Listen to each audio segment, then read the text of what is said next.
آج ہم ایک ایسے بڑے خاص واقعے کا ذکر کر رہے ہیں جو ہمیں ایمان اور تخلیق کے رازوں پر سوچنے پر مجبور کرتا ہے۔ جی بالکل، یہ حضرت ابراہیم علیہ السلام کے ساتھ پیش آیا تھا۔ ہاں، انہوں نے ایک منظر دیکھا تھا، بڑا عجیب منظر تھا وہ، ایک لاش جسے پہلے جنگلی جانور کھا رہے تھے، اور پھر جو کچھ بچا اسے پرندے نوچ رہے تھے۔ صحیح۔ تو اس منظر نے ان کے ذہن میں ایک بہت گہرا سوال پیدا کر دیا۔ یقیناً، مطلب یہ صرف دیکھنا نہیں تھا، یہ ایک لمحہ تھا غور و فکر کا۔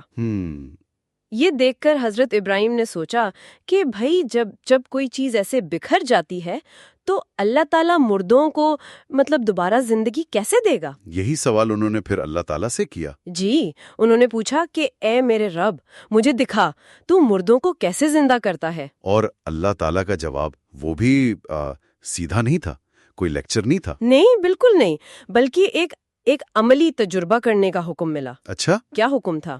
حکم یہ تھا کہ 4 پرندے لیں، انہیں پہلے اپنے آپ سے مانوس کریں، مطلب ہلائیں، ٹھیک ہے، پھر انہیں ذبح کریں، ان کے حصے آپس میں مکس کر دیں اور پھر الگ الگ پہاڑیوں پر رکھ دیں۔ اوہ، اور پھر انہیں پکاریں۔ یہ اپنے آپ میں بڑا دلچسپ حکم ہے۔ واقعی؟ اچھا، وہ کون سے پرندے تھے؟ کچھ خاص تھے؟ جی، روایات میں ذکر آتا ہے 4 پرندوں کا، کبوتر، طوطا، مور اور مرغا۔ اچھا، اب دیکھیں، ان کے انتخاب کی کوئی واضح وجہ تو ہمیں تفاسیر میں صراحتاً نہیں ملتی، لیکن یہ سوچا جا سکتا ہے کہ شاید ان کی خصوصیات جیسے مور کا حسن ہے، مرغے کی بیداری، طوطے کی وہ بولنے کی صلاحیت یا کبوتر کا امن، شاید ان میں کوئی اشارہ ہو۔ جی، شاید کوئی علامتی پہلو ہو سکتا ہے۔ خیر، حضرت ابراہیم نے تو فوراً اللہ کے حکم پر عمل کیا۔ انہوں نے پھر وہ 4 پرندے پکڑے، انہیں ذبح کیا، اور پھر جیسا حکم تھا ان کا گوشت، ہڈیاں، پر سب کچھ اچھی طرح مکس کر دیا۔ بالکل، ایک ملگوبہ بنا دیا۔ یہ اہم نقطہ ہے، یعنی وجود کا پوری طرح سے منتشر ہو جانا۔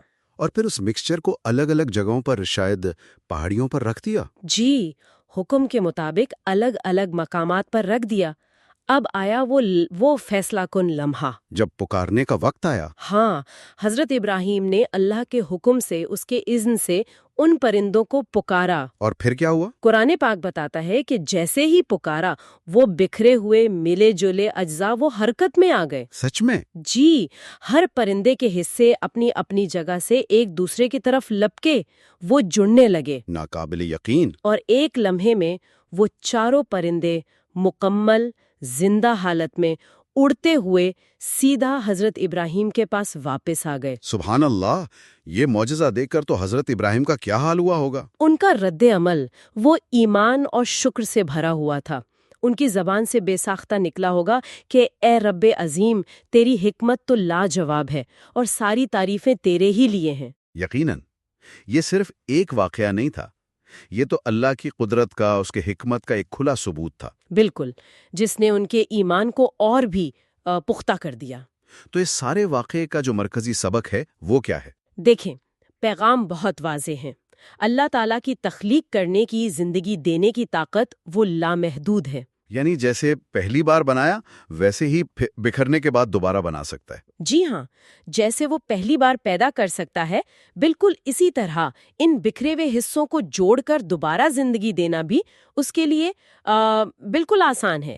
یہ واقعہ موت کے بعد زندگی کا جو عقیدہ ہے نا، اسے سمجھنے میں بہت مدد دیتا ہے۔ تو آخر میں یہ سوچنے کی بات ہے کہ یہ تجربہ ہمیں کہاں لے جاتا ہے؟ مطلب کسی چیز کا مکمل فنا ہو جانا، اس کے ذرے ذرے کا بکھر جانا، اور پھر انہی ذروں کا دوبارہ سے کامل حالت میں جڑ کر زندہ ہو جانا۔ جی، یہ عمل وجود، فنا اور پھر بقا کے بارے میں کن کن گہرے پہلوؤں پر غور کرنے کی دعوت دیتا ہے۔